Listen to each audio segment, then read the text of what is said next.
वो बहुत विजुअलाइज कर रहे हैं, वो बहुत अच्छे से उन्होंने बताया है, वो मतलब कि 25 करोड़ होना चाहिए और इसी तरह से बड़े सम एश्योर्ड है जो हम सेल कर सकते हैं।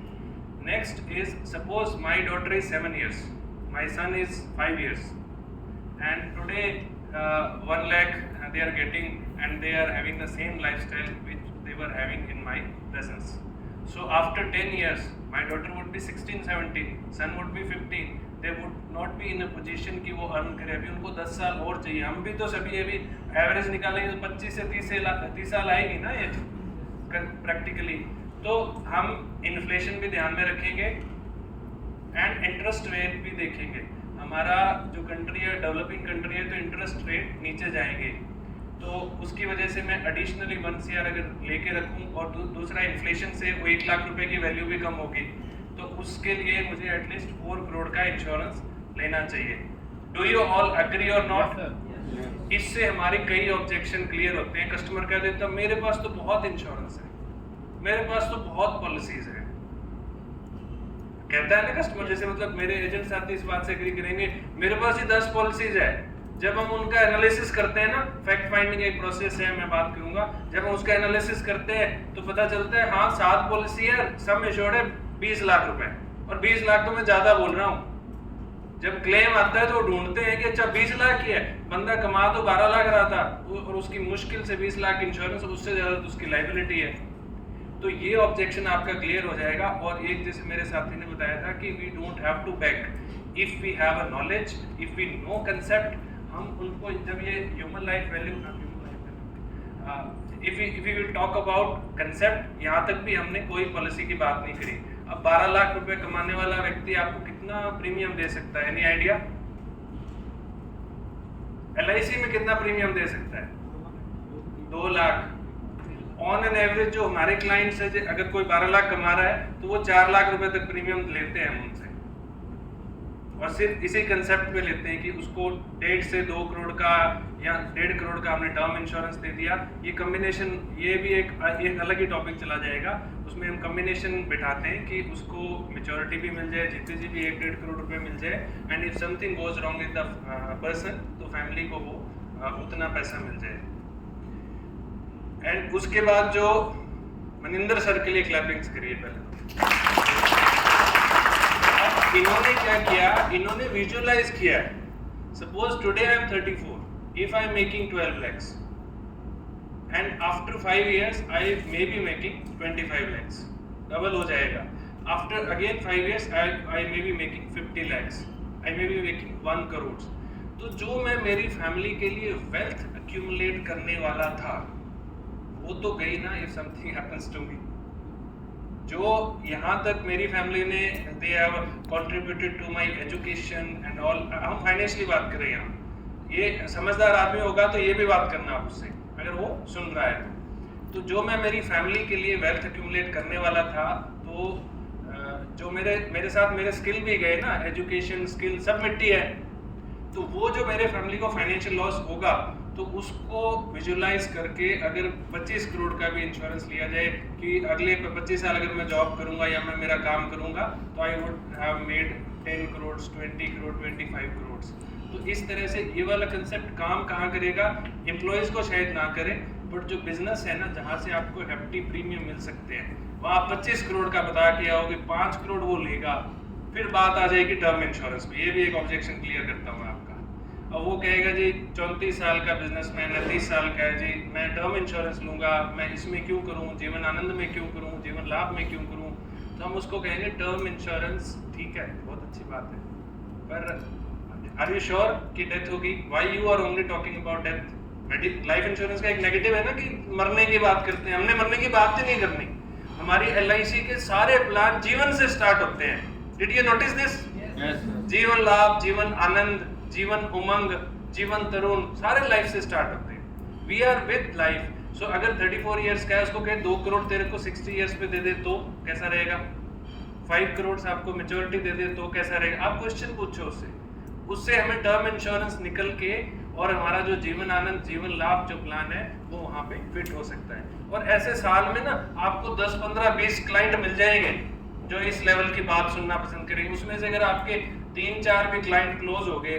और दूसरी बात है, हमने इस साल अगर 25 ऐसे सुपर HNI ढूंढ लिए, नेक्स्ट ईयर भी तो काम करना है, उससे नेक्स्ट ईयर भी तो करना है। तीन इस बार हो गए, 5, तो इसी में आपका DO का सारा टारगेट कंप्लीट हो सकता है। Only in one concept, human life value. और यहाँ पे कस्टमर से हम इंश्योरेंस मांग ही नहीं रहे, हम बिजनेस नहीं मांग रहे, we are telling him, we are making him aware about his financial needs. समझ में आ गया आप सबको? Do you all agree with me? Yes. थोड़ी आवाज अभी भी नीचे ही है, यहाँ तो समझ नहीं आ रहा है ना? उसके बाद ह्यूमन लाइफ वैल्यू के साथ एक और कंसेप्ट ऐड हो जाता है, loan liability. Could you please right? Human life value के साथ ये, जैसे वैसे तो हमने इसको मिक्स कर दिया। अब मेरे एजेंट साथी, अब मेरे फ्रेंड्स जाते हैं तो वो कहते हैं जी मेरा तो ना इतना लोन चल रहा है, उसकी किस्त नहीं भरी जा रही, मैं आपका प्रीमियम कहाँ से भरूं? ये आप लोगों के साथ भी आएगा, इसी मार्केट में हम सब मूव कर रहे हैं। तो इसमें ह्यूमन लाइफ वैल्यू को एक लोन लायबिलिटी ऐड कर सकते हो आप, कि सपोज मैं एक बिजनेसमैन हूँ, मैंने पेट्रोल पंप बनाया है, मैंने ये होटल बनाया है, मैंने 25 करोड़ का तो लोन ही ले रखा है। या मैं एक फाइनेंसर हूँ, मैंने क्या किया, जो हमारे सिटीज में चलता है जी, 12 करोड़ की लिमिट उठा ली है और 25 करोड़ फील्ड में लगा रखा है। मैं एक आड़त का, जैसे जो मेरे साथी गंगानगर से हैं, वहाँ जो मंडियों में जिस तरह से जो फाइनेंसर करते हैं, वहाँ ये आइडिया क्रैक करो आप, कि मैंने 10 करोड़ HDFC से लिया है और दूसरी बात मैंने 20 करोड़ मार्केट में उसी को 18% 22% पे लगा दिया। तो ऐसा अक्सर होता है कि जो मेन की पर्सन है, if something goes wrong with him, तो उसकी सारी गुडविल मिट्टी हो जाती है और वो जो उसने मार्केट में पैसा लगाया है ना, वो पैसा रिकवर नहीं होता, वो उसकी मतलब गुडविल पे ही रिकवर होना है। डू यू ऑल एग्री और नॉट? अब जो बैंक से पैसा उन्होंने लिया है 10 करोड़, क्या बैंक वाले उसकी प्रॉपर्टी छोड़ेंगे? नो सर, नहीं छोड़ेंगे ना। तो उसने प्रॉपर्टी नहीं बनाई, अपने घर पे भी लोन, शॉप पे भी लोन, हर चीज पे लोन अगेंस्ट, लोन्स अगेंस्ट, जो मेरे साथी कह रहे 3 करोड़ का, वो लोन अगेंस्ट प्रॉपर्टी होता है ना, राइट? तो उसके लिए हायर सम एश्योर्ड की आप पॉलिसी उनको सेल कर सकते हो, कि वहां उसको बोलो कि ये जो पत्थर है ना, ये मुझे बनाना पड़ेगा, ये जैसे एक पत्थर है, ठीक है, और ये उसकी मान लो फैमिली है, ठीक है, और ये हमारी LIC है और ये लोन है। अब मान लो इसके 4-5 मेंबर हैं और उसने 10 करोड़ का लोन लिया है, 5 करोड़ का लिया, 50 करोड़ का लिया, जितना लिया। ये जो लोन है उसे सीधा पूछो if something goes wrong practically, और उससे बोलो we need to tell him, क्या सर आपकी इस मार्केट में ऐसा कभी हुआ है? पहले उससे पूछो, लेट हिम टेल कि हाँ फलाना बिजनेसमैन को ऐसा हुआ था, फिर यहाँ उसकी जी पहले बहुत बिजनेस था, बड़ा अच्छा काम था, बाद में वो जी उसका बेटा संभाल नहीं पाया, क्योंकि उस बंदे के साथ साथ उसकी स्किल भी गए ना, उसके बेटे के पास वो स्किल नहीं थे। तो ये जो लोन का पत्थर है वो फैमिली पे गिरे कि LIC पे गिरे? क्या बोलेगा वो? हमारा काम हो खुद ही कंसेप्ट से, हम जब बात करेंगे ह्यूमन लाइफ वैल्यू, तो वो अपने आप यहाँ से अपने को। अब एक क्वेश्चन और पूछता हूँ, if somebody has taken 10 crore loan, मतलब उसके पास पैसा नहीं था इसलिए उसने लोन लिया ना, राइट और रॉन्ग? Yes sir. पैसा अगर आज ही बैंक आके बोले, इसका एक ऑब्जेक्शन क्लियर करता हूँ कि इफ बैंक आस्क टुडे, या तो आप हमारा 10 करोड़ रुपए वापस दो, या फिर हम आज इंटरेस्ट जो है 10 की बजाय हम 12% करेंगे, तो क्लाइंट क्या करेगा? 12% देगा, मतलब 10 करोड़ का 24 लाख रुपए एडिशनल वो दे रहा है।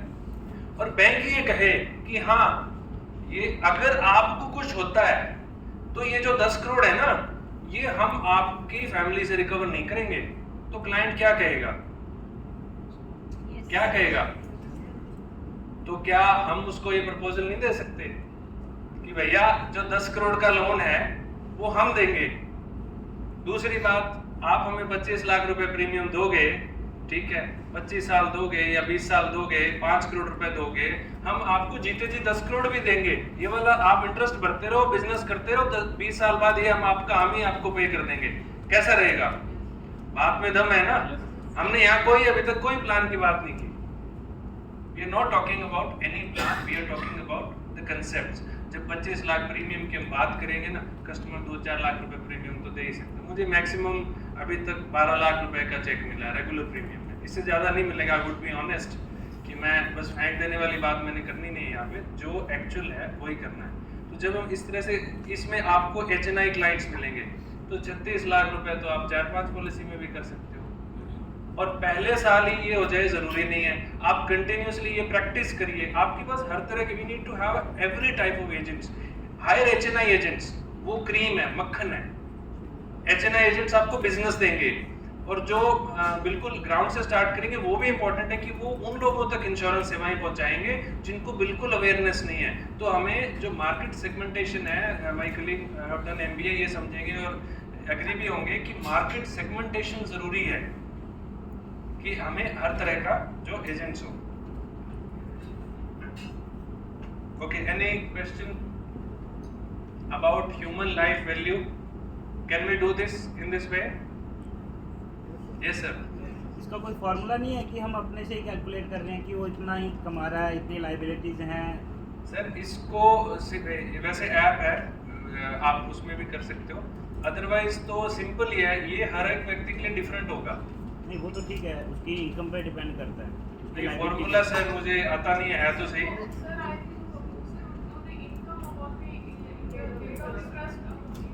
हाँ, वो जैसे ये बता रहे कि आपको कितने % इंटरेस्ट रेट चल रहा है, इनकम कितनी है। मैं concept simply concept round figure में मान लेता हूँ कि किसी के 10 लाख इनकम है, 2.5 करोड़ का इंश्योरेंस चाहिए, 20 लाख इनकम है, 5 करोड़ का चाहिए। ये इंटरेस्ट रेट से कि 2.5 करोड़ का 6% इंटरेस्ट 15 लाख रुपए बनेगा, 30% TDS भी कट जाएगा ना 10 लाख से ऊपर, तो 12 लाख रुपए फैमिली को मिल जाएंगे। सिंपल, इसमें ना ज्यादा वो साइंस है ही नहीं, कंसेप्ट है, साइंस नहीं है, सारा ही आप जो है बताने का एक जो है ना कंसेप्ट है। Any other question? Sir requirements अगर एम्प्लॉय कैटेगरी का करते हैं हम 1.5 करोड़ तक, 2 करोड़ तक हो जाता है पास। उसके आगे जब हम बिजनेसमैन का करते हैं ना, उसकी प्रॉफिट एंड लॉस स्टेटमेंट, उसका सारा जो है ना डाटाबेस है वो लगाना पड़ेगा।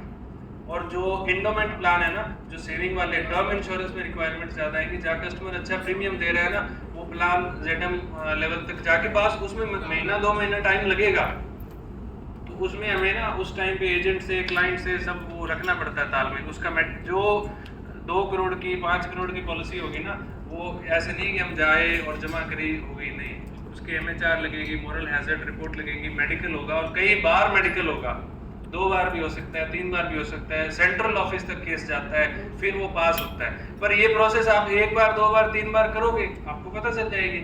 और जो मतलब माय फ्रेंड्स, जो आप आए हो ना ओपन कैटेगरी से, जितनी मेहनत आपने की उतनी मेहनत नहीं करनी पड़ेगी, आप उतने डिलीजेंस से करोगे तो हो जाएगा पक्का। और लेडी जो ऑफिसर्स हैं, मेरी एक सिस्टर है, she is also DO, she was a DO from last batch and she was the youngest one in the batch, and वो बहुत अच्छा काम कर रहे हैं फाजिल्का में। her name is Aashna Bishnoi and she is doing really good business। तो ladies के लिए ऐसा नहीं है कि आपके लिए फील्ड नहीं, मतलब में दिक्कत आएगी, या कई बार जैसे जो लेडीज़ क्लाइंट है वो आपसे ज़्यादा कनेक्ट करेंगे। ओके, तो नेक्स्ट स्टार्ट करें हम।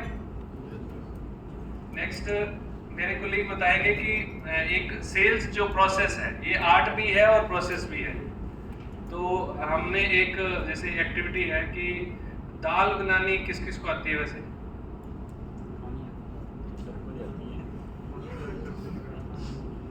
आती है? चलो आप बताओगे और आप प्रोसेस लिखोगे।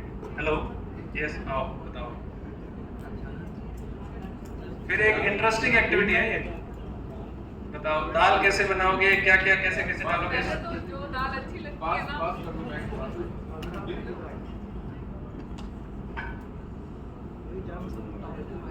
ये माइक। हेलो, हां, yes, tell please how to सबसे मेक अ पहले दाल। तो दाल कौन सी अच्छी लगती है? हेलो, येलो दाल। हाँ ठीक है, तो पहले तो दालों के नाम पता होने चाहिए, ठीक है? और उसका लेके आना पड़ेगा, वो नहीं जरूरी। दालों के नाम पता है तो ऐसे रेसिपी में क्या कैसे बनाओगे? सबसे पहले दाल को धोना है, ठीक है? और Wash it. प्रेशर कुकर, हाँ वो लिखना है, वॉश इट, ओके। हाँ, और एक साइड अपने प्रेशर कुकर रख देंगे और उसमें पानी डालना है, हल्दी डालनी है और घी डालना है थोड़ा, जैसे भी 1 चम्मच 2 चम्मच, और नमक डालना है। और वो जो धुली हुई दाल है वो उस प्रेशर कुकर में डाल के, और जैसे चने की दाल है तो ज़्यादा सीटी लेगी, और मूंगी की दाल है तो वो ओपन में भी बन जाती है और 1-2 सीटी में बन जाती है। और उसके बाद जैसे वो हो गया, दाल बन गई, और उसके बाद तड़का तैयार करना है अपनों ने, और प्याज, टमाटर, लहसुन और कड़ी पत्ता जो भी डालते हैं अपने, वो करके तड़का तेल डाल के अलग से फ्राई पैन में, ठीक है। और वो वाला तड़का या तो ऐसे दाल में डाल दो या दाल को लेके उसमें डाल दो, ठीक है। हाँ, और ऊपर से मखनी वगैरह या घी वगैरह जो भी डालना है वो टेस्टी बनेगी।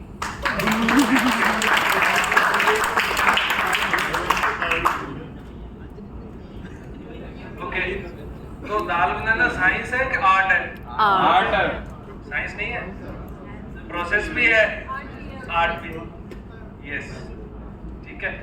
तो अब उसी प्रकार, उसी इन द सेम वे यहाँ छोटा छोटा और लिखेंगे, आर्ट स्टेप भी है। सेल्स भी एक प्रोसेस है और आर्ट भी है।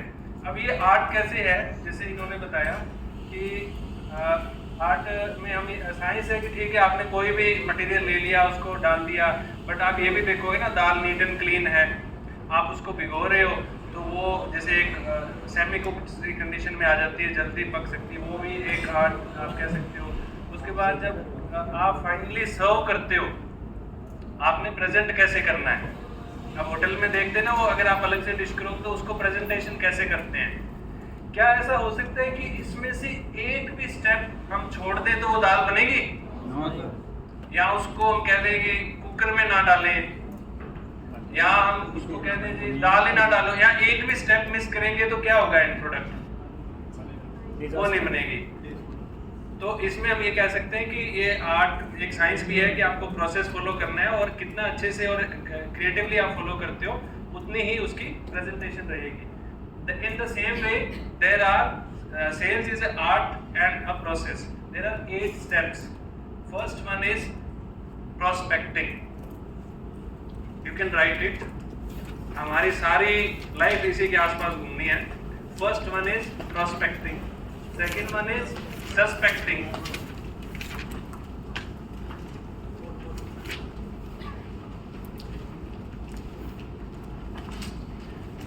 First prospecting, second suspecting, third pre-approach, जो इन्होंने सर ने बताया था। Third is pre-approach.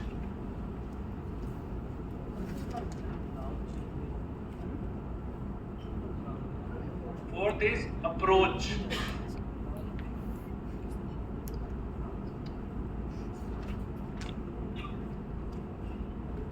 Fifth is fact finding. Fact finding, हम कस्टमर के बारे में जानते हैं।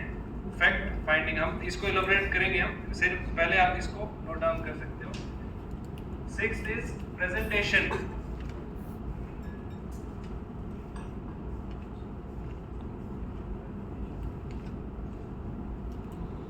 Seventh is objection handling.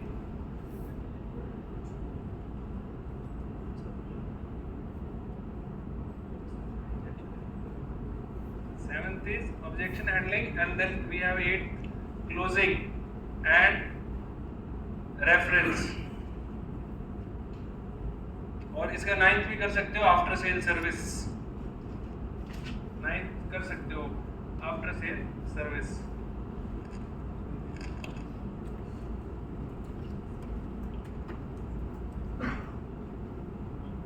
ये भी दाल बनाने जैसा ही सिंपल है। जैसे दाल बनाने का जो प्रोसेस था, उसमें हम कोई भी स्टेप मिस करेंगे तो वो जो एंड प्रोडक्ट है वो वैसा नहीं रहेगा जो डिजायर्ड है। इन ए सिमिलर वे सेल्स में भी ऐसा ही है। एक भी आप स्टेप मिस करोगे तो जो आउटकम जो आप एक्सपेक्ट करते हो वैसा शायद ना आ भी सकता है, शायद ना आए, बट ये प्रोसेस फॉलो करेंगे तो चांसेस ब्राइट है कि वो जो हम जिस सेल के लिए हम जा रहे हैं, एजेंसी के लिए जा रहे हैं, वो हो जाएगी। फर्स्ट स्टेप जैसे प्रोस्पेक्टिंग। प्रोस्पेक्टिंग 1-1 मिनट लेंगे क्योंकि ये तो वैसे सारा दिन चलने वाला टॉपिक चल सकता है। प्रोस्पेक्टिंग में क्या है, we figure out who would be our potential clients और who would be our potential agency holders। तो एक जैसे लिस्ट बनाने का एक आइडिया मैं आपको दे देता हूँ कि आप अपने एजेंट को एक ये बताइए कि suppose today you are getting married, okay, अपने लिए भी आप कर सकते हो। Suppose today you are getting married, यहाँ अगर कोई मैरिड है तो इफ योर सिस्टर और ब्रदर इज गेटिंग मैरिड, आप किन लोगों को बुलाने वाले हो उनमें? तो 300 से 500 लोग की लिस्ट बन जाएगी, राइट और रॉन्ग? और ये वो लोग हैं जो उसको या उसकी फैमिली को जानते हैं। तो इस लिस्ट में आपका एजेंट 300 से 500, उसको सिर्फ असाइनमेंट ये देना है। सबसे पहले वी कैन गिव प्रोस्पेक्टिंग करनी है भैया, यहाँ उसकी शादी हुई है रिसेंटली, जो एक लिस्ट होती है ना जिनको इनविटेशन गया है, उनकी लिस्ट लेके आओ और ये लोग उसकी बात जरूर सुनेंगे, चाहे पॉलिसी नहीं कर रहे भले ही, वो मिलेंगे जरूर। तो जो 300 से 500 लोग, उसको बोलो कि पहले 30 से अपॉइंटमेंट कर, आई विल ज्वाइन यू। सिर्फ ना मैं ये मानता हूँ कि मेरे जो डेवलपमेंट ऑफिसर्स हैं ना, उन्होंने जितना कंट्रीब्यूट किया है ना, वो सिर्फ 4-5 मीटिंग तक सीमित नहीं है। Today also every day is taking feedback and I salute him. His name is Sardar Manjinder Singh and he is SPA in Amohar. So development officer जो रिलेशन है ना, वो एक स्टूडेंट और टीचर वाला रिलेशन है, पर वो हमारी रिस्पेक्ट कब करेंगे हमारे एडवाइजर? जब हम उनकी लाइफ में वैल्यू ऐड करेंगे, just not to seek to complete our targets. जब हम उनकी लाइफ को एक बेटर बनाएंगे, वो अपने आप they will go an extra mile to support you. तो प्रोस्पेक्टिंग का एक आइडिया हमने समझ लिया। इस तरह के प्रोस्पेक्टिंग के बहुत सारे हैं, जैसे आप एजेंसी के लिए हम रोटरी क्लब में जा सकते हैं अगर HNI आपने एजेंसी रिक्रूट करनी है। इस तरह लायंस क्लब है, आप जिसमें शहर में रह रहे हो, जो NGOs जो हमारे कपूर सर ने बताए थे, जो जहाँ जहाँ हम रिक्रूटमेंट कर सकते हैं। बट एक बेसिक कंसेप्ट हमने समझा कि प्रोस्पेक्टिंग क्या है। Then suspecting is the second step. इसमें हम ये बनाते हैं, आपने बताया ना, you have made, suppose you have agent has made a list of 500 people. So suspecting क्या है? इसमें से पहले 50 लोग ढूंढो जो तुम्हें मना ही नहीं करेंगे, पर वहां जाके हमने बैक नहीं करना है कि इसको पॉलिसी दो। वहां ह्यूमन लाइफ वैल्यू और ये कंसेप्ट बताएंगे। जब हम किसी को, ये मेरे रिश्तेदार है, मैं कहूँगा मेरा टारगेट है, इन्होंने मेरे से 1 लाख सम एश्योर्ड की पॉलिसी मतलब 5000 प्रीमियम देना है, बट जब मैं इनसे कंसेप्ट की बात करूंगा, ये मुझे 1 लाख रुपए दे देंगे, तो वो दे ही रहा है बिजनेस। तो थोड़ा ज्ञान से, थोड़े स्किल से हम जाएंगे तो वो एजेंट का भी भला, क्लाइंट का भी भला, LIC का भी भला, गवर्नमेंट का भी भला, GST मिल रही है। It's you are creating a ecosystem. तो सस्पेक्टिंग में उसने 50 लोग बनाए, जिससे एजेंट पॉजिटिव हो गया, 50 में से 10 पॉलिसी आ जाएगी, और स्किलफुली करेगा, 10 में से भी 5 लाख प्रीमियम आएगा। एजेंट को फर्स्ट मंथ 1.5 लाख रुपए का जाएगा चेक, राइट और रॉन्ग? ये बात है ना, बहुत इम्पोर्टेंट है, क्योंकि जो सर ने बताई है ना, जब अपने, मैं बताता हूँ, जैसे अपने एजेंट की शुरुआत कर दी ना 3000 प्रीमियम से, तो उसकी वो आदत बन जाएगी, वो 3000 से ऊपर ले ही नहीं पाएगा। तो ये सर की बात बिल्कुल राइट है। अगर उसको बड़ा टिकट साइज दिखाएंगे ना, तो उसकी आदत बढ़ जाएगी बड़ा प्रीमियम बात करने की, कि इसके चाहे अगर छोटी पॉलिसी बेचेगा ना, तो फिर ऊपर वाला प्रीमियम वो कैलकुलेट नहीं करके बता पाएगा। ये बहुत इंपॉर्टेंट बात बताई सर। तो अब जैसे एजेंट ने एक 50 लोगों की लिस्ट बनाई और वो उसको मना करने वाले नहीं है, तो हम ढंग से पॉलिसी तो करें उनकी। वो तो मना कर ही नहीं रहे हैं। 5 लाख प्रीमियम आया, 5 लाख, अगले साल भी एजेंट को उस 5 में से 7.5 35,000 रुपए आएंगे। और इसी तरह से ना वो कंपाउंड, जैसे हमारे रिन्यूअल, मेरे सीनियर मेंबर्स बैठे हैं, रिन्यूअल ही कई बार हमारे पास ड्यू लिस्ट आती है, मैं आपको दिखाऊंगा, 2 लाख से ऊपर रिन्यूअल इस महीने का। दिमाग हिल जाता है। इस महीने रिन्यूअल जमा कराना 2 लाख रुपए आएंगे। जो हमारा सीजन होता है ना, उसमें रिन्यूअल ही 2-2, 3-3 लाख रुपए होता है, क्योंकि कई महीने में काम होता है, कई में नहीं होता है। तो इस प्रकार से जो एजेंट है उसका वो रहेगा। Third, pre approach. अब प्री अप्रोच, जैसे मेरे कलीग ने बताया, प्री अप्रोच का क्या काम है। मैं इनके पास जा रहा हूँ, ठीक है, काजल जी के पास, miss Kajal. So I should figure out maximum जो इन्फॉर्मेशन मुझे इनके बारे में मिल सकती है। एक MBA है, मतलब इनकी जो इंटेलेक्चुअल लेवल है वो हाई रहेगा। इनके सामने फालतू बात नहीं कर सकते, सिर्फ लॉजिकल बात करनी है। उसके बाद इनकी एज है, सपोज शी इज 24 ईयर्स। सो मैं इनको देखूंगा कि इनकी जो रिटायरमेंट प्लानिंग के बारे में बात कर सकते हैं, या कैश फ्लो के बारे में बात कर सकते हैं, कौन से प्लान की इनको नीड होगी, whether she is looking for tax saving, सारी इंफॉर्मेशन, मैरिड अनमैरिड, बच्चे हैं कि नहीं, सारी जो इंफॉर्मेशन आप गैदर कर सकते हो वो हमने गैदर करनी है। उसके बाद जब हम उस जैसे प्री अप्रोच में ये सारी इंफॉर्मेशन है, प्रोफेशन, मतलब जो भी, जैसे हम एक किसी का रिश्ता करते हैं ना, जैसे हमने वो मेरे दोस्त ने बताया रिश्ते आने लग गए, तो रिश्ता करते हैं तो लड़का या लड़की फिगर फाइंड आउट करते हैं, तो हम देखते हैं उसके ये गुण मिलने चाहिए, उसके बाद जितनी इंफॉर्मेशन निकाल सकते हैं निकालते हैं। वैसे ही हमें क्लाइंट के बारे में निकालना है। उसके बाद जब नेक्स्ट टॉपिक है अप्रोच, क्योंकि जब आपकी प्री अप्रोच की प्रैक्टिस पूरी हो गई, एजेंट के लिए भी ऐसे ही करना है, तो आप बेस्ट प्रिपेयर मेथड में जाओगे। जैसे सर ने मुझे बताया कि आपने ह्यूमन लाइफ वैल्यू के बारे में बोलनी है, तो सर मैंने कल 2-3 घंटे इसके बारे में और पढ़ा कि मैं जो मुझे टाइम दिया जा रहा है ना, ये सिर्फ मेरा नहीं है, ये 75 people they are very intellectual, मुझे आपका टाइम किल करने का अधिकार नहीं है कि मैं आके कुछ भी बोल दूं यहाँ पे। उसी प्रकार जब मैं क्लाइंट के पास जाऊंगा ना, तो मैं प्रिपेयर होके जाऊंगा कि ये इस लेवल का क्लाइंट है, ये किसान है तो मैं क्या बात करनी है, मैंने बिजनेसमैन है तो क्या करनी है, कॉर्पोरेट सेक्टर में काम करना है तो क्या करनी है, टीचर है तो क्या करना है, अकाउंट्स प्रोफेशनल्स है तो क्या करना है, मुझे क्या क्या ऑब्जेक्शन आ सकते हैं, क्या क्या ऑब्जेक्शंस आ सकते हैं, उसको हम पहले ही प्रिपेयर करके चलेंगे। तो जब हम एजेंट के साथ इस अप्रोच से क्लाइंट के पास जाएंगे तो क्लोजिंग के चांसेस बढ़ेंगे या कम होंगे? बढ़ेंगे। Yes. Next step fact finding. अब फैक्ट फाइंडिंग क्या है? प्री अप्रोच कर ली कि जैसे इनकी इतनी एज है, ये इनकम है, ये हमने अप्रोच में भी ये समझ में आ गया। अप्रोच में पॉलिसी नहीं बतानी, फर्स्ट मीटिंग में जाके पॉलिसी बताई, उसने हो सकता है आपका रुतबा देख के आपको ऑब्लाइज कर दिया, जी ठीक है 10,000 रुपए की पॉलिसी कर दो, और हम पॉलिसी करके आ गए। ऐसा होता है ना? Yes sir. हमने पॉलिसी जनरली नहीं बतानी है, उसके बारे में जानना है, उसकी नीड्स क्या है, उसके इंटरेस्ट क्या है, वो किन लोगों के साथ उठता बैठता है, उसकी फ्यूचर वो क्या बनना चाहता है, विशेष है नहीं है, किस तरह के प्रोफेशन में है, फैमिली में बच्चों की एजुकेशन के बारे में क्या सोचता है। तो ये सारी इंफॉर्मेशन, जैसे वो रिश्ते वाली बात है, सारी जानकारी निकाल लेनी है।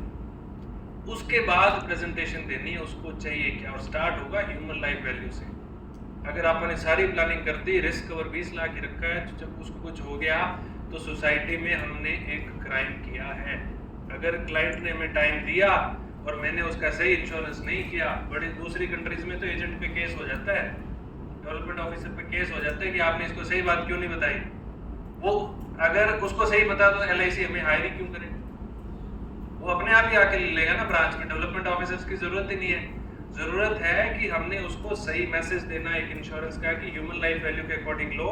और फैक्ट फाइंडिंग में ये पता चलता है उसको जरूरत क्या है। चाइल्ड प्लान दोगे, पेंशन प्लान दोगे, अब यंग है 35 साल का, IT सेक्टर में है, उसको पैकेज है 30 लाख का, उसको जीवन उमंग देना चाहिए मेरे अकॉर्डिंग, क्योंकि वो 50 पे रिटायर हो जाएगा। IT में प्रेशर है, 50 पे आपका 50 लाख का पैकेज है, आप 20 लाख मुझे प्रीमियम दो, 15 साल बाद हर साल में आपको 20 लाख। शायद ओपन कैटेगरी को ये प्लान नहीं समझ में आएगा, बट कंसेप्चुअली हम बात करेंगे। मोटा प्रीमियम आएगा, उसका भला कि नहीं भला, हमारा भला।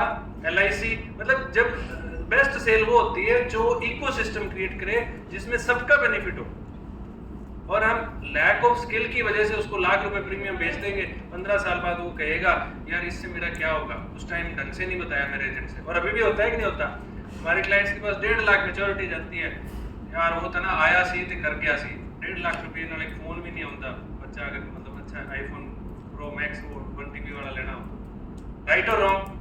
वो क्यों हुआ? क्योंकि फैक्ट फाइंडिंग नहीं की गई, प्रोफेशनल एजेंट नहीं थे। और trust me my friends, only 1% people, 1% advisers are working in this manner. तो जब हम क्लाइंट के सामने इस तरह कंसेप्चुअली लेके जाएंगे ना, क्लाइंट उस बात को ऑनर करेगा।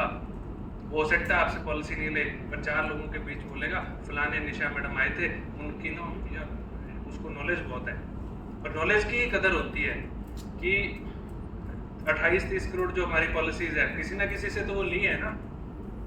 तो वो जो अगर हमने एक साल में 1000 पॉलिसीज भी करनी है, अगर हमारे स्किल जितने अच्छे होंगे तो मैक्सिमम हम क्लोजिंग करेंगे। देन ऑब्जेक्शन हैंडलिंग, प्रेजेंटेशन में आपकी क्रिएटिविटी है। हमने प्री अप्रोच किया, फैक्ट फाइंडिंग की, हम वापस आ गए।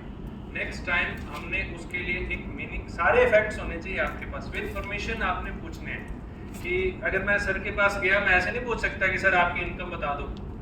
हम परमिशन लेंगे, sir if you have like if you allow us I would like to ask some financial questions with you. और ये क्वेश्चंस हम अकेले में, जैसे वो कपूर सर ने बताया था, ठीक है, कि if you will ask 1 to 1 तो वो कंफर्टेबल होगा अपनी फाइनेंशियली जो है इंफॉर्मेशन आपके साथ रिवील करने में। तो ग्रुप में हम ये नहीं मतलब प्रेफर नहीं करना चाहिए। तो वो सारी information, sir I will come again after 2 to 3 days, I will come with some presentation. अब एक तो हम पॉलिसी की बात करते हैं, एक प्रेजेंटेशन है, दोनों में फ़र्क है ना।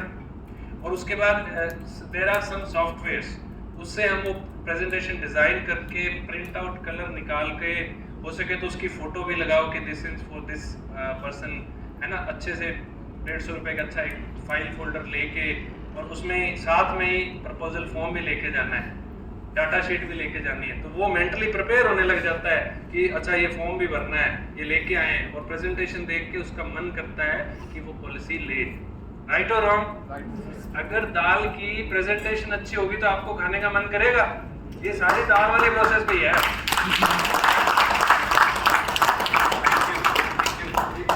सर के लिए क्लैपिंग कर दो। Thank you.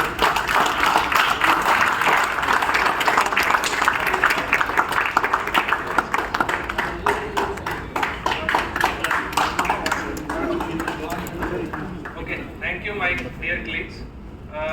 2-3 मिनट में हम कंक्लूड करेंगे, हमारा टाइम का थोड़ा कंस्टेंट है। Then objection handling. ऑब्जेक्शंस आएंगे अलग अलग तरह के। पैसा ही नहीं है, बच्चे को आईफोन दिला रहा है, थार निकलवा रहे हैं, ये ठीक है, थार ले रहे हैं, बच्चे को आईफोन दिला रहे हैं, अच्छा मतलब एसी अब 2 टन का लगवा लिया, पहले छोटा था, ठीक है, सब कुछ ले रहे हैं। इंश्योरेंस वाले टाइम पैसे नहीं है। तो यहाँ ये ऑब्जेक्शन आता है, तो हमने उनको बताना है कि मतलब this is also for their safety and security of their family. एक सीए का ऑब्जेक्शन भी आता है जो बड़े केस में आएगा ही आएगा, तो उसको हम टैकल इस तरह से कर सकते हैं। सीए इज योर फाइनेंशियल जो record keeping, he is your employ, he is not your authority. CA जो क्लाइंट का है वो अथॉरिटी नहीं होता, वो उसका एक एम्प्लॉय होता है जिसको वो हायर करके रखता है। In a similar way if a customer is buying a Thar, उसका बजट नहीं है तो भी वो खरीदता है, आईफोन बजट नहीं है तो भी खरीदता है, घर की रेनोवेशन बजट नहीं है तो भी खरीदता है, बजट 20 लाख का है, बच्चे की शादी में 50 लाख लगाता है। यस और नो? Yes sir. सीए से पूछता है, ये पूछता है कभी सीए से? हम पूछते हैं सीए से, लोन लेता है ना उन चीजों के लिए। तो सिमिलरली फैमिली के कल को कुछ हो गया उस क्लाइंट को, सीए आके देगा उसकी फैमिली को हर महीने लाख रुपए जो हमने बात करी थी? देगा कि नहीं देगा? No sir. सिंपल, थोड़ा सा कॉन्फिडेंटली, ये थोड़ा और अच्छा हो सकता है, टाइम कम है। तो सीए का जो ऑब्जेक्शन है ना, हम उसको हर बार क्रैक नहीं होगा, हर बार रोज रोज रिजल्ट भी नहीं आते, इसके लिए भी प्रिपेयर रहना है हमें।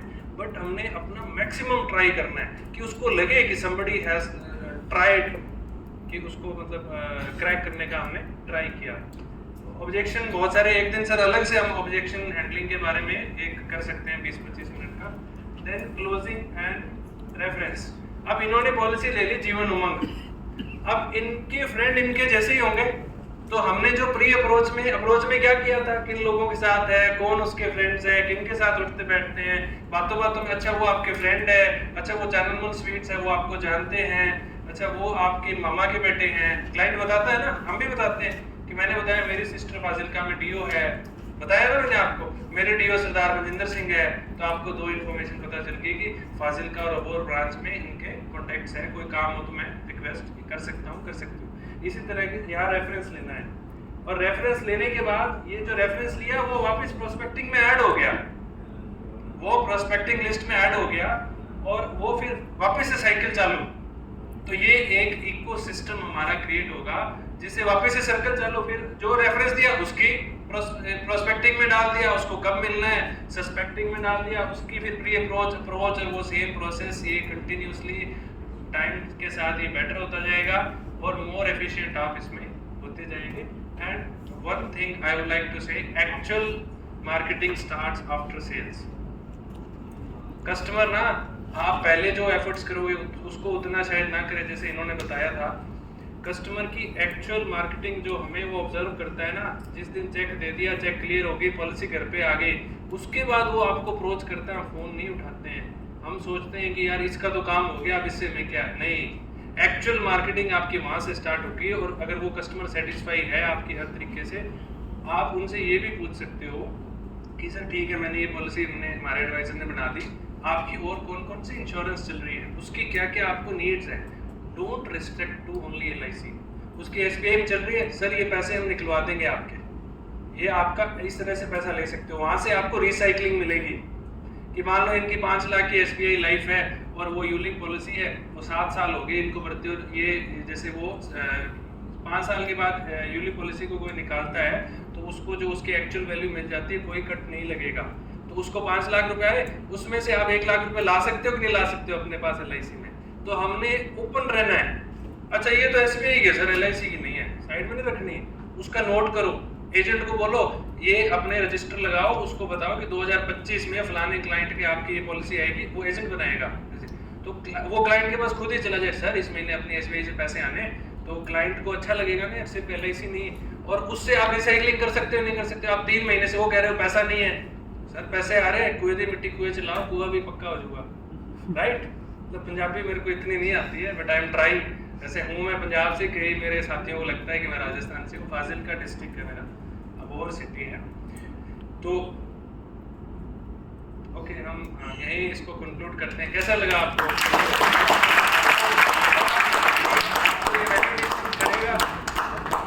Okay, thank you sir, thank you sir, thank you Vishnu ji, thank you Payal ji. अच्छे, बहुत अच्छा आपने वो प्रेजेंट किया लाइफ करने का। और ये मेरे ख्याल से बेसिक चीज़ है, जब आप किसी के लिए इंश्योरेंस करने जाते हैं तो उसके बारे में पता करना बहुत ज़रूरी है। और ये कई बार ऐसा होता है कि हम आदमी को एस्टिमेट ही नहीं कर पाते, उसकी कैपेसिटी बहुत ज़्यादा प्रीमियम देने की होती है और हम उसको बहुत छोटी सी